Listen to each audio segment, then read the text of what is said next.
এবং লিখিত অর্ডার পাঠিয়েছেন।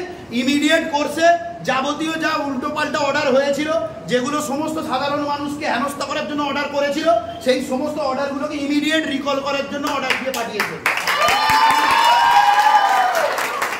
এবং সেই নির্দেশের সাথে আমাদের মূল আন্দোলন হচ্ছে ওনার অপসারণ, নট অর্ডার। আমরা এই আন্দোলন চালিয়ে যাব। ইমিডিয়েট কোর্সে ওনাকে আমরা ওনার চেম্বারে ঢুকতে দিচ্ছি এবং এই আদেশ যেটা ডিস্ট্রিক্ট জজ সাহেব দিয়েছেন সেটা উনি ইমিডিয়েট পালন করুন এবং ওনার আদেশটা রিকল করুন। আর যে একটা সাধারণ লোককে ইচ্ছা করে ওয়ারেন্ট করে ধরে নিয়েছে, হাতে তো ভরে রেখেছে, তাকে ইমিডিয়েট রিলিজ করারও অর্ডার দিয়েছে। জবাব চাই, জবাব চাই। শান্ত পরিবেশ অশান্ত করা হচ্ছে, তারা গৌতম নস্কর জবাব চাই, জবাব দাও। শান্ত পরিবেশ অশান্ত করা হচ্ছে কেন? গৌতম নস্কর জবাব চাই, জবাব দাও। গৌতম নস্করের কালো আইন মানছি না, মানবো না, মানছি না। কালো হাত ভেঙে দাও, গুড়িয়ে দাও, গৌতম নস্করের কালো হাত ভেঙে দাও, গুড়িয়ে দাও। গৌতম নস্করের কালো আইন মানছি না, মানবো না, মানছি না, মানবো না। গৌতম নস্করের কালো আইন মানছি না, মানবো না, মানছি না, মানবো না। চট চট চটটা ঘটিকে ছেলেটা, চট চট চটটা ঘটিকে ছেলেটা। গৌতম নস্করের কালো আইন মানছি না, মানবো না, মানছি না, মানবো না। গৌতম নস্করের কালো আইন মানছি না, মানবো না, মানছি না, মানবো না। বিচার ব্যবস্থা থাকতে নস্কর বাবু দূরাটো, দূরাটো, দূরাটো। বিচার ব্যবস্থা থাকতে নস্কর বাবু দূরাটো, দূরাটো, দূরাটো। গৌতম নস্করের কালো আইন মানছি না, মানবো না, মানছি না, মানবো না। গৌতম নস্করের কালো আইন মানছি না, মানবো না, মানছি না, মানবো না।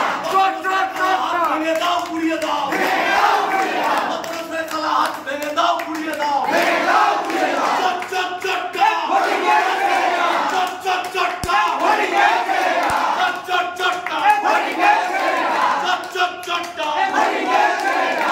তানাশাহি চলছে না, চলবে না, চলছে না, চলবে না। গৌতম নস্কর তানাশাহি চলছে না, চলবে না, চলছে না, চলবে না। গৌতম নস্কর দূর হটো, দূর হটো, দূর হটো। গৌতম নস্কর দূর হটো, দূর হটো, দূর হটো। গৌতম নস্কর যে আপনারা জুডিশিয়ারির মাথার উপর বসে থেকে আমাদের এই পরিস্থিতির কথা ফিল করুন।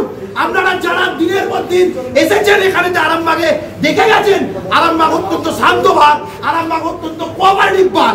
কিন্তু এখানেতে এই গৌতম নস্কর উনি এই চোরের আবহাওয়া তৈরি করে দিয়ে, এই পরিস্থিতি তৈরি করে দিয়ে আমাদের নিজেদের মধ্যে গন্ডগোল সৃষ্টি করতে চাইছে।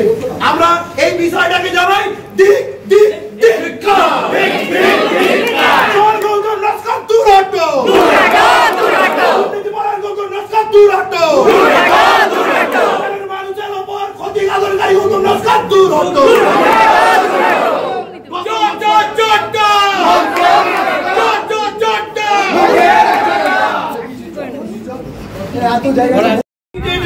যতদিন পর্যন্ত উনি এজলাসে বসে নিজের ইচ্ছা মতন যা খুশি তাই অর্ডার করে গেছেন, বহু লোককে বহু জনকে হেনস্থা করেছেন, বহু উকিল মুহুরী বাবুকে হেনস্থা করেছেন এবং সব থেকে বড় কথা সাধারণ মানুষজনকে হেনস্থা করেছেন তার অর্ডারেতে। তিনি বিভিন্ন সময় বিভিন্ন জনকে বিভিন্ন ভাবে প্রলোভিত করেছেন তার অর্ডারটাকে ম্যানিপুলেট করার জন্য। তার প্রতিবাদ করার জন্য আমরা রিপিটেডলি ডিস্ট্রিক্ট জাজ সাহেবের কাছে গেছি, তার জন্য আমরা রিপিটেডলি অনারেবল কোর্টের কাছে গেছি। গিয়ে লাস্ট পর্যন্ত আমরা আন্দোলন করে অনেক কষ্টে অনারেবল কোর্ট এই অর্ডার দিলেন ওনাকে আমাদের রেসিডেন্ট কোর্ট থেকে সাবজেক্ট করে বলে তোলার জন্য। কিন্তু সেটা আমাদের কাছে আরো মারাত্মক হয়ে গেল। আজকে সাবজেক্ট হয়ে থাকা অবস্থাকালীন উনি দিনের পর দিন বিভিন্ন এসটি মামলাতে, বিভিন্ন সেশন ট্রায়াল মামলাতে শুধু উইটনেস সাক্ষীদেরকে নয়, শুধু হচ্ছে ওইখানেতে আসামিদেরকে নয়, রিলেটেড যে কোনো লোককে ডেকে পাঠান এবং তার থেকে বিভিন্ন অ্যাঙ্গেল দিয়ে টাকার দাবি করেন। আমরা বারবার বলেছি, বারবার জজ সাহেবদের কাছে গেছি, নিজেরা বারবার বলেছি পয়সা দেওয়ার ক্ষমতা সবার নেই, পয়সা দিয়ে জাস্টিস কেনার ক্ষমতা সবার নেই। পয়সা দিয়ে জাস্টিস কেনার এই যে সিস্টেম সেটা আরামবাগ থেকে বন্ধ হোক। সেটা গৌতম নস্কর যেটা চালু করেছে এটা পুরোপুরি আরামবাগ থেকে বন্ধ হোক। এটা পুরোপুরি সবসময় এই আন্দোলন চালানোর পর, সবসময় বলার পর আজকের দিনে দাঁড়িয়ে উনি আমাদের উপর রিভেঞ্জ তোলার জন্য কিছু সাধারণ মানুষের লিটিগেন্ট পাবলিকের ওপর ওয়ারেন্ট ইস্যু করছেন এবং কিছু সিভিল মামলাতে শোকজ করে দিয়েছেন যখন তার কোর্ট বয়কট চলছে। সেই অবস্থায় দিনের পর দিন এই সিচুয়েশন চলাতে আমরা লন্ডন ডিস্ট্রিক্ট জাজ সাহেব অনারেবল হাইকোর্টকে জানানোর পরেও যখন এই সিচুয়েশন কোনোভাবে এটা ক্লিয়ার হয়নি, তখন আমরা এসে অ্যাজিটেশনের রাস্তা বেছে নিয়েছি এবং আমরা আমাদের পেটের খিদেকে